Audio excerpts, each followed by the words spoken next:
Padre Pedro Fernandes é o provincial dos Espiritanos. Quem é o Padre Pedro Fernandes? Isso é uma pergunta existencial complicada. É um cristão, né? Nasci em Lisboa, tive uma educação cristã normal, numa família normal. E a partir de certa altura comecei a questionar-me seriamente sobre a minha vocação, enfim, depois de um tempo de adolescência mais distanciado da Igreja. E foi no final da adolescência que me decidi a tornar-me missionário do Espírito Santo, espiritano. E portanto sou um cristão que é missionário numa congregação missionária e sou padre, naturalmente, e tenho vivido assim. Eu fiz uma caminhada com a minha família no renovamento carismático e aí eu redescobri a importância da oração, a importância do encontro pessoal com Jesus Cristo e foi isso que se calhar avolumou a minha sensibilidade pela urgência de anunciar Jesus e de o testemunhar e de servir a Igreja nas suas fronteiras. E, portanto, desde bastante cedo comecei a desejar, uma vida que me pusesse ao serviço dos mais pobres, que me fizesse participar desse rosto de uma Igreja solidária, de uma Igreja próxima das pessoas que estão mais longe, e ao mesmo tempo que me pusesse ao serviço da grande urgência, da grande prioridade, que é tornar Jesus Cristo conhecido e tornar Jesus Cristo visível, de algum modo, na vida das pessoas. Portanto, isso foi aquilo que me fez atrair por uma vida de consagração e na missão, se possível, à dextra. Bom, o contacto com os espiritanos é assim quase natural, porque conhecia vários, a minha mãe era e é liamista, portanto estava bastante relacionado com os missionários do Espírito Santo e por essa ligação mais pessoal acabei por enverdar por aí, também porque tem muito a ver, ao nível da espiritualidade, com a minha própria sensibilidade e com aquilo que eu sou. E, portanto, entrar nos espiritanos foi alguma coisa de muito natural. Autenticidade. Sim, acho que sim. O Padre Pedro Fernandes é o provincial da Congregação do Espírito Santo.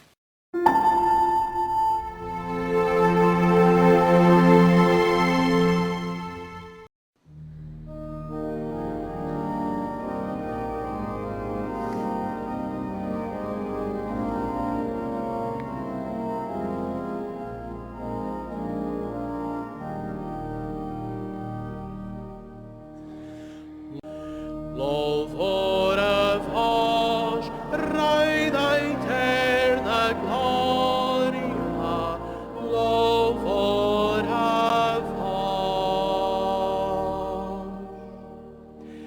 Deixai todos os vossos pecados, diz o Senhor. Criai um coração novo e um espírito novo. Louvor a vós, Rei da eterna glória, louvor a vós.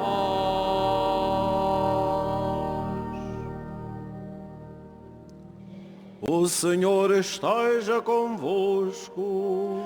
Ele está no meio de vós. Evangelho de nosso Senhor Jesus Cristo segundo São Mateus. Glória a vós, Senhor. Naquele tempo, Jesus falou à multidão e aos discípulos, dizendo: Na cadeira de Moisés sentaram-se os escribas e os fariseus. Fazei e observai tudo quanto vos disserem, mas não imiteis as suas obras, porque eles dizem e não fazem. Atam fardos pesados e põem-nos aos ombros dos homens, mas eles nem com o dedo os querem mover. Tudo o que fazem é para serem vistos pelos homens. Alargam as filactérias e ampliam as borlas, gostam do primeiro lugar nos banquetes e dos primeiros assentos nas sinagogas, das saudações nas praças públicas e que os tratem por mestres. Vós, porém, não vos deixeis tratar por mestres, Porque um só é o vosso Mestre, e vós sois todos irmãos. Na terra não chameis a ninguém vosso Pai, porque um só é o vosso Pai, o Pai Celeste. Nem vos deixeis tratar por doutores, porque um só é o vosso doutor, o Messias. Aquele que for o maior entre vós será o vosso servo. Quem se exalta será humilhado, e quem se humilha será exaltado. Palavra da salvação. Glória a vós, Senhor.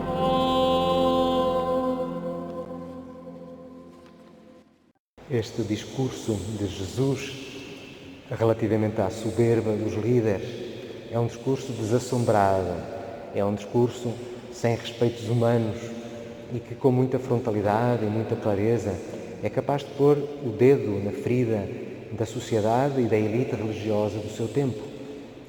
E esta liberdade interior de Jesus é provavelmente a primeira nota de inspiração que este Evangelho nos deixa.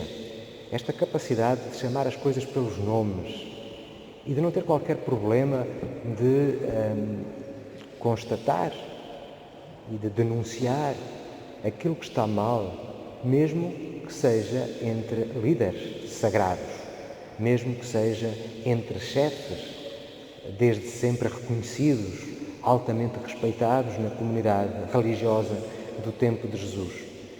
Jesus denuncia a vanglória do poder, escribas, fariseus, aqueles que sabem, aqueles que podem.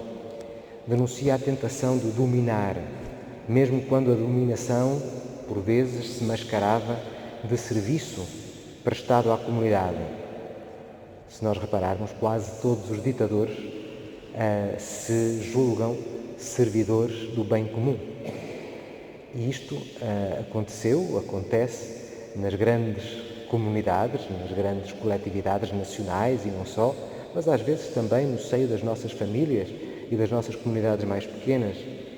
Jesus denuncia uma ideologia moral, doutrinal, que impõe aos outros, mas sem coerência com a própria conduta. Líderes religiosos cheios de doutrinas, cheios de regras, mas depois vai-se verificar e as regras são para os outros. Jesus denuncia esta tentação de imputar a outros, pessoas ou instituições, as nossas culpas, até porque é fácil identificar perfis que se ajustam com esta descrição. Bom, quando a gente lê este texto, a gente facilmente extrapola e pensa nos líderes do nosso tempo. Estes escândalos que têm afligido a Igreja, não só em Portugal, mas na Europa, no mundo, ligados aos abusos sexuais, naturalmente que põem a descoberto a fragilidade, o pecado de gente que devia estar na linha da frente em termos de testemunho, em termos de coerência entre aquilo que pregou e aquilo que diz e aquilo que faz. Naturalmente que pensamos em líderes políticos também, sociais, culturais, que dizem, apregoam tantas coisas boas, mas que depois a gente verifica que há corrupção e há coisas erradas que se passam. Mas talvez devamos, para além desta relação direta, tão fácil, tão óbvia, entre aquilo que Jesus diz e as realidades de corrupção, de pecado, de horror até, que existem no mundo do nosso tempo, sem excluir a Igreja, naturalmente, também devemos pensar nisso em relação a nós próprios e à nossa própria tendência para a grandeza e para a afirmação dominadora diante dos outros.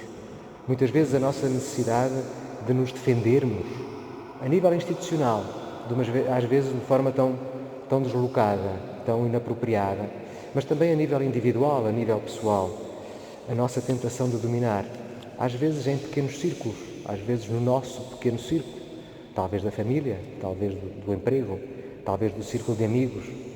Esta loucura da vanglória que faz parte da nossa vida.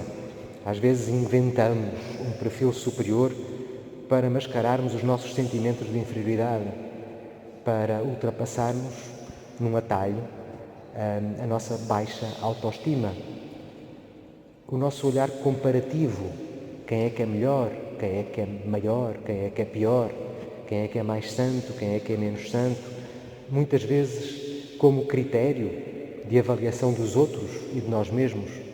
Eu sou bom porque sou melhor, eu sou mau porque sou pior, então convém que seja melhor para nunca me sentir mal.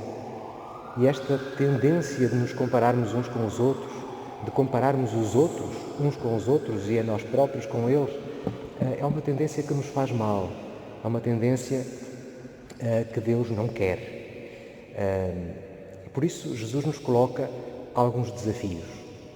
O primeiro desafio, se calhar, é verificarmos a coerência, que é indicador de autenticidade. Acreditamos no que dizemos, efetivamente, ou servimos-nos da doutrina ou das práticas cristãs para nos promovermos, para nos justificarmos, para criarmos à volta de nós mesmos uma autoimagem aparentemente santificada, mas que pode estar muito longe da verdade, do que somos. Verificar as nossas motivações. Funcionamos ao serviço da nossa imagem ou, pelo contrário, estamos ao serviço do bem efetivo dos outros, o bem de todos? Qual é o peso que a opinião dos outros sobre mim tem na minha vida? Como é que aquilo que os outros possam dizer ou pensar sobre mim determina aquilo que eu sou ou aquilo que eu faço? E pôr-nos essa questão é importante, sempre. Na Quaresma, se calhar ainda mais, porque a Quaresma é um tempo de revisão de vida e de reencontro connosco próprios à luz do Evangelho e à luz daquilo que Deus quer para nós. O Senhor nos convida a verificar o modo como nos afirmamos diante dos outros.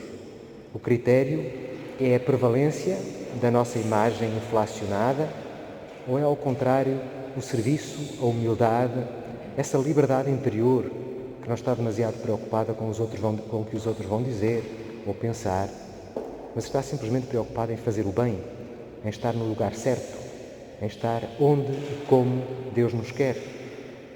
Então há um desafio de conversão, de purificação e de cura.